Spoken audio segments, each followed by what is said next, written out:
नमो भगवते वासुदेवाय नमः। जय श्रीमन नारायण। दोस्तों आइए आज हम सुनते हैं कार्तिक मास महात्म्य का 21वां अध्याय। प्रेम से बोलिए कार्तिक माह के ठाकुर जी की जय हो, विष्णु भगवान की जय हो। कार्तिक मास महात्म्य के 20वें अध्याय में हमने वामन भगवान के प्राकट्य कथा का श्रवण किया। अब आज इस अध्याय में गंगा जी की उत्पत्ति की पावन कथा सुनाते हैं। हरि के चरणों में शीश नवाए कार्तिक महात्म्य को सुने। 21वां अध्याय। बोलो कार्तिक महात्म्य की जय हो, कार्तिक माह के ठाकुर जी की जय हो। दैत्यों ने देवताओं को हाहाकार उनका स्वर्ग पर अधिकार कर लिया था और माता अदिति ने अपनी घोर तपस्या से भगवान विष्णु को प्रसन्न करके उनको पुत्र रूप में वामन अवतार रूप में पाया। अब राजा बलि ने शुक्राचार्य को अपना आचार्य बनाकर एक बड़ा भारी यज्ञ प्रारंभ किया, जिसमें लक्ष्मी जी सहित हविष्य ग्रहण करने के लिए भगवान विष्णु का आवाहन किया। उसी समय भगवान विष्णु ब्रह्मचारी के रूप में वहां पर आ गए। भगवान के इस रूप को देखकर ऋषि लोग ज्ञान दृष्टि से उनको पहचान गए। उन्हें देखकर श्री शुक्राचार्य ने राजा बलि को एकांत में बुलाकर समझाया। शुक्राचार्य जी ने कहने लगे, राजा बलि, विष्णु तुम्हारा राज्य लेने के लिए अदिति के गर्भ से जन्म लेकर तुम्हारी यज्ञ में आया है, सो तुम इसको कुछ भी देना मत। राजन, मेरा कहना मानो। नीति शास्त्र का कहना है कि अपनी बुद्धि से गुरु की बुद्धि अधिक लाभदायक होती है। अब यह सुनकर बलि कहने लगा, गुरुजी, आप मुझे अधर्म की शिक्षा क्यों देते हैं? घर पर आए हुए याचक को दान न देना राजा के लिए अत्यंत अधर्म की बात मानी जाती है, और यही स्वयं भगवान विष्णु ही अगर याचक बनकर आए हैं तो इसके बराबर मेरे लिए सौभाग्य की और क्या बात हो सकती है। मैं जितने भी यज्ञ करता हूँ केवल भगवान विष्णु की प्रसन्नता के लिए ही करता हूँ, इसीलिए यह बटुक जो भी इससे मांगेगा मैं इसको अवश्य ही दान में दूंगा। इतने में ही भगवान वामन राजा बलि के यज्ञ मंडप में आ गए। तब बलि ने अर्घ आदि देकर उनका यथोचित आदर सत्कार किया, फिर हाथ जोड़कर खड़ा हो गया और कहने लगा, हे नाथ, मैं कृतार्थ हो गया हूँ जो आपने यहाँ आकर मुझे दर्शन दिए। अब आज्ञा कीजिए, मैं आपकी और क्या सेवा करूं? मैं तो आपका सेवक हूँ। भगवान कहने लगे, हे राजन, हमको तप करने के लिए 3 पग पृथ्वी चाहिए। राजा बलि हंसकर कहने लगे, हे बटुक महाराज, तुमने यह क्या मांगा?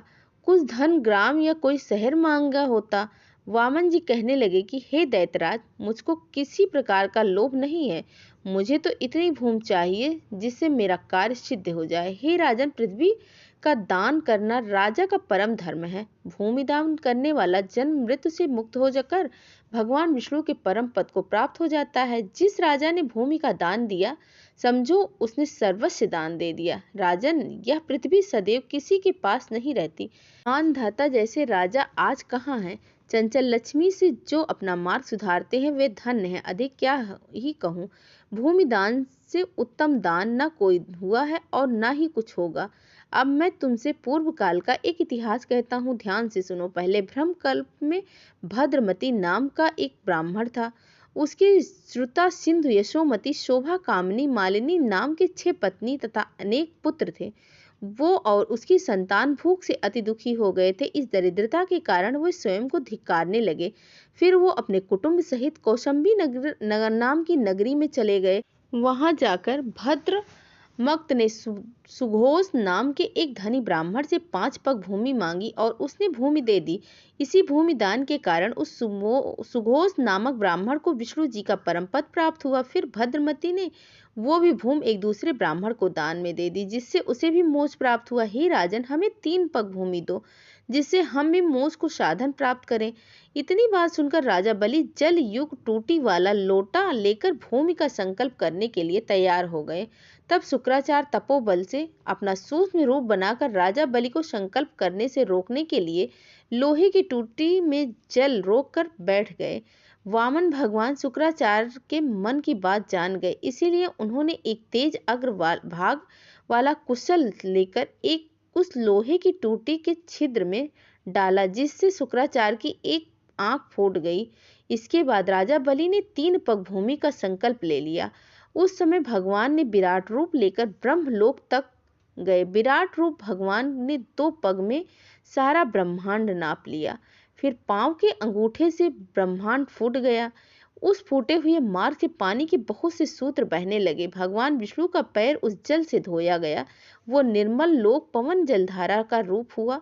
वही जल ब्रह्मा आदि देवताओं को पवित्र करता हुआ सप्त ऋषियों से सेवित सुमेरु पर्वत के ऊपर पड़ा तथा गंगा के नाम से विख्यात हुआ। इस दृश्य को देखकर ब्रह्मा आदि सब देवताओं और ऋषि मुनि स्तुति करने लगे। हे सबके स्वामी अनंत मूर्त, आपको नमस्कार है। इस प्रकार स्तुति सुनकर भगवान ने सब देवताओं को उनका अपना स्थान दे दिया और बलि को रसातल में भेजते हुए उसको वरदान दिया कि अग्नि में बिना मंत्र के जो हवन किया जाता है तथा अपवित्रता से कुपार्थ को जो दान दिया जाता है या हवन किया जाता है, वह सब बलि को प्राप्त होगा। इस प्रकार भगवान ने देवताओं को सुंदर स्वर्ग और बलि और अन्य दैत्यों के रसातल दिया।